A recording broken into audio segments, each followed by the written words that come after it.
In August of 2024, Connecticut news outlets were buzzing about a Connecticut company pairing up with UConn Health, all for energy efficiency and bringing renewables to companies.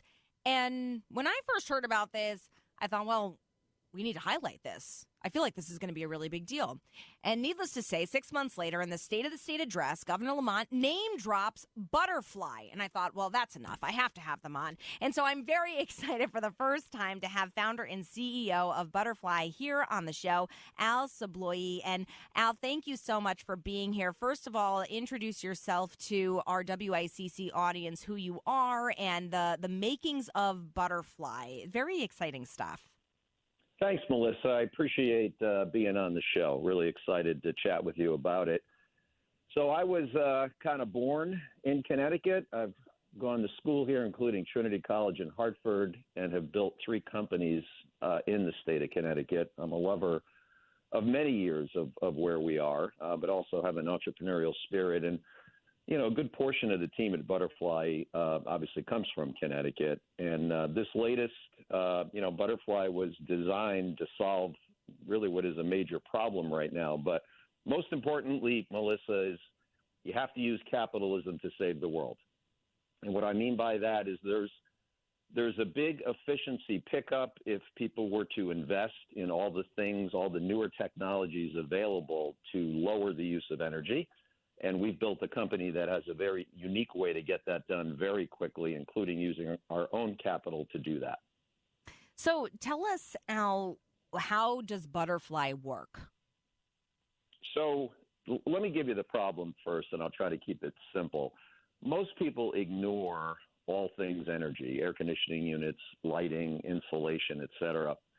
And because it's ignored, they don't spend the money to upgrade. And like any other area in our world, the technology upgrades that are available in many cases are 50% more efficient. Therefore, by putting in new types of components and managing it better, you could see a drop of 20, 30, even 40, 50% in the use of energy just by upgrading these technologies. So we created a unique outsourcing model where someone just says, yes, do this for me. We take over the bill, and then we do everything. We lower that bill immediately for them.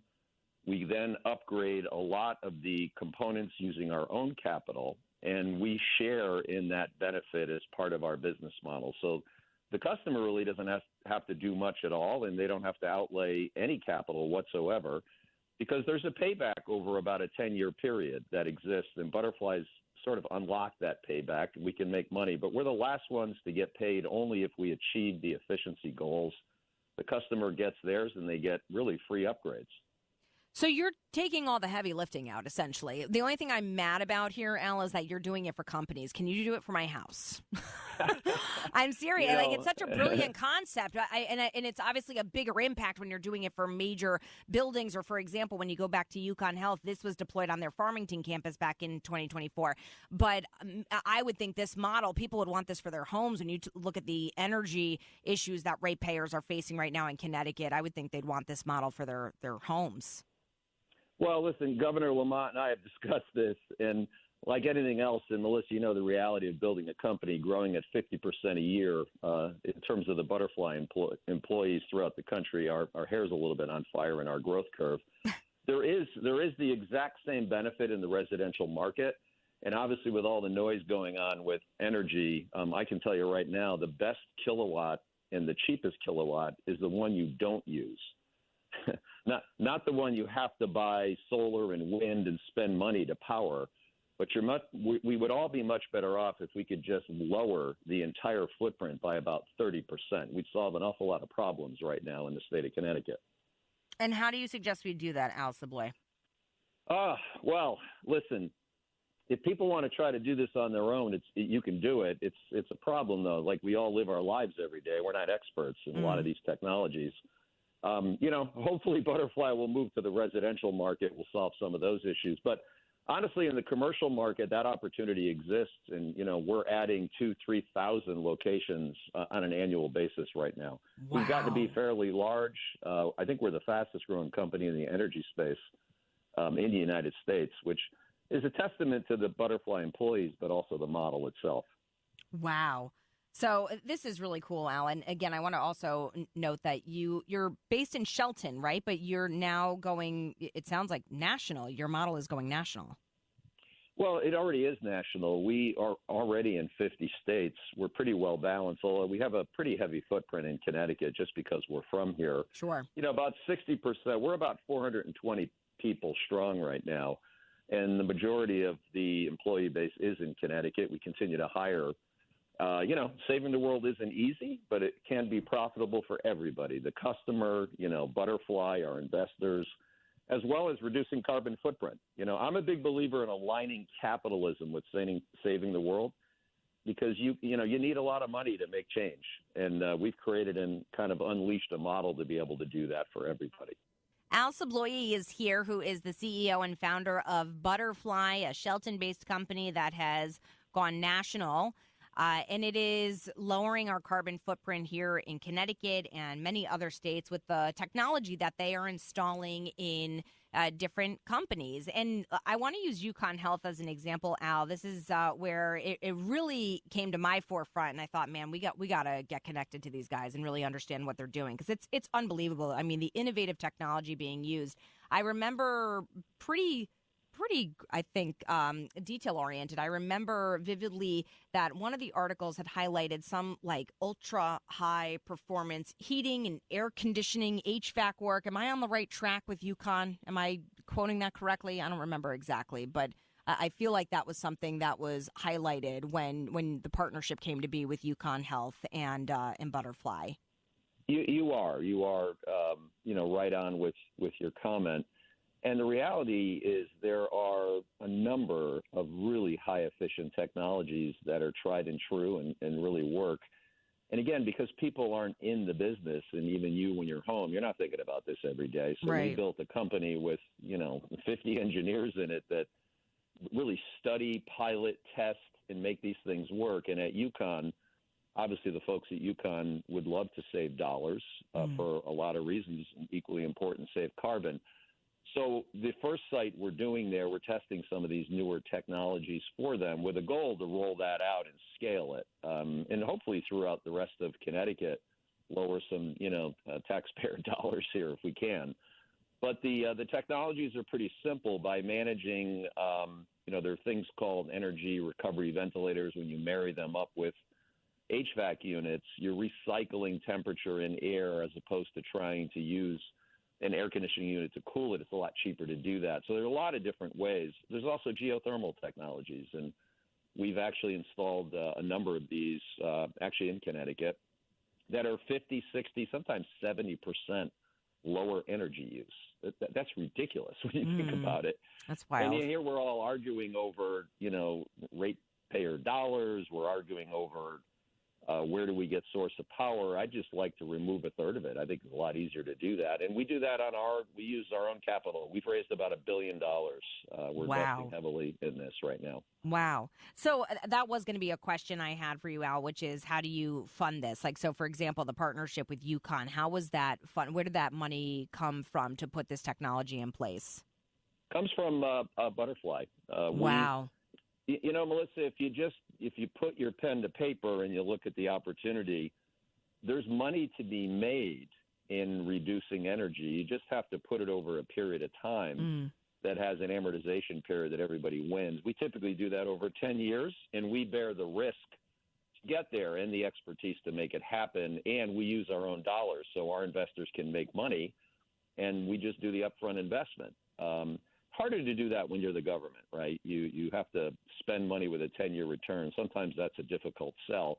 But we have a private company that does it, and that's why we're growing, 50, 60, 70% a year top-line growth. That's amazing. And, of course, Al, I start to think from a parent's point of view, obviously, selfishly as a homeowner, I'm like, oh, come to my residence. But the bigger thing that probably would be more impact, immediately when I think about HVAC and some of the issues that we have seen, especially since the pandemic, is would you ever go to, the schools? A lot of our public schools are a disaster with our HVAC, and that was so highlighted in 2020. But again, when you're talking about the rate of return, I don't know if the public school sector is something that you can invest in, whereas like with companies, that's I don't know, that's different, I would guess. No, it's the same opportunity exists we actually have a couple schools, and we are in discussion with a few in Connecticut Really? as well. Yeah, we are. And, when you start talking about replacing HVAC units, we take the health part of it pretty seriously as well. And by a small add-on, you can create a much healthier environment. Matter of fact, the UConn is the child care center up there. I guess in a way. Oh, the creative child care, the center. Yes.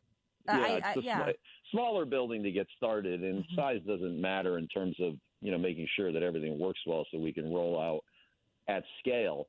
But, part of that premise is to have healthier air for the kids and, frankly, healthier lighting for the kids. Lighting does have an impact on our health as well. I think people forget that.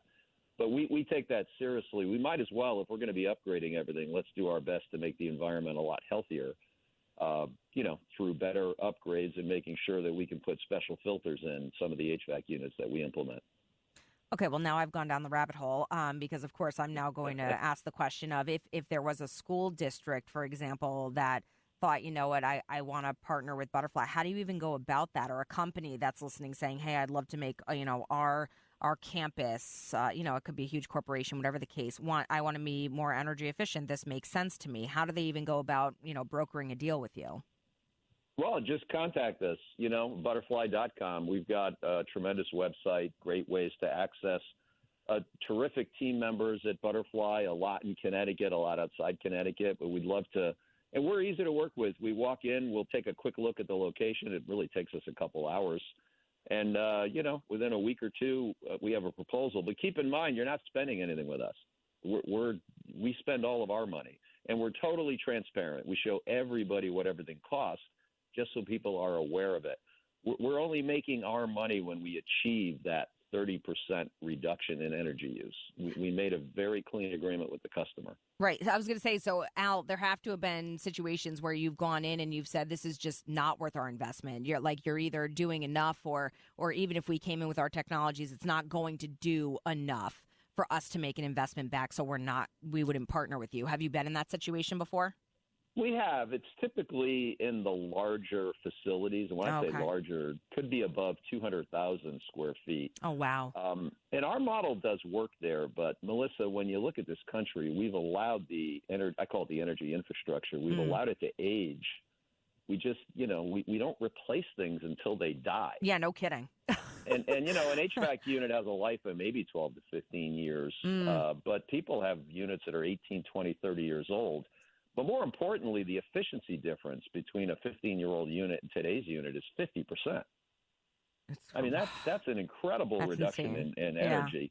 We've had a lot of successes. I call it rinse and repeat market. The restaurant industry, for example, is a big part where we could do 5, 10, 15 McDonald's or Subways or Wendy's. But once we do 5 or 10 and we know it, we could do 1,000 or 2,000. And you could have a pretty big impact on carbon reduction using that strategy.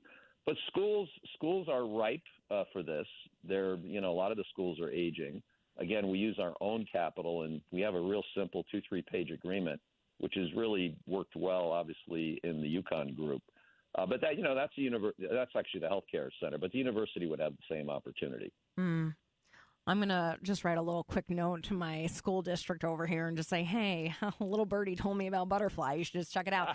Only because we are an aging school district. I won't name drop, but there are a lot of aging school districts, I could tell you, in Fairfield and Lower New Haven County that have sort of, have definitely aged out. We'll just say that. And that is a huge issue. And, and there are these big plans of how do we, reinvest in our infrastructure and the needs that these buildings have. And it's like, hey, if we could figure out a way to do that effectively, it sounds like you've cracked the code on that a little bit here, Al. It's pretty impressive. We have, real simple, reach out once. We use all of our own capital. We upgrade the entire energy infrastructure, inclusive of lighting and HVAC and insulation, you name it. We manage it because, we don't get our money back or make money unless we do a great job. Customer gets everything right up front, and we get it done. That's really It's interesting. really a simple value proposition when you think about it. Yeah, well, and it's certainly something that obviously has gotten the governors and many people in Connecticut their attention for good reason. And I'm so glad that we finally got to connect, Al. And I look forward to connecting again in the future. And one more time with your website for people who want more information. Budderfly.com, but we spell butterfly with two D's as in dog, BUDDERFLY.com. And I welcome anyone to come see us. Love to take a look at the opportunity and what you have, again, for the benefit of both your pocketbook and the environment. Yeah, your journey to net zero, as they say. And Al Subbloie, thank you so much for making the time for WICC. We really appreciate it. Thanks, Melissa. Appreciate being on the show.